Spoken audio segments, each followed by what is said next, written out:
Коми проходят массовые забеги в рамках Арктического марафона 2021. Это уникальное спортивное мероприятие проходит уже в третий раз. Изначально марафон планировали провести в самом восточном городе Европы за Северным полярным кругом – в Воркуте.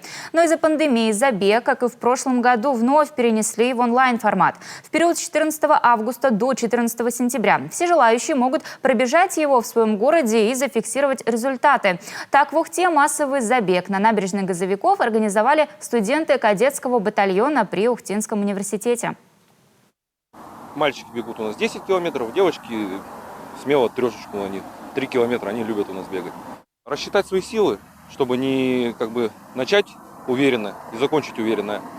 На всем протяжении пути, чтобы неплохо не стало, на шаг не переходить. Я думаю, это самое сложное. Да и вообще дойти до финиша, это надо себя перебороть.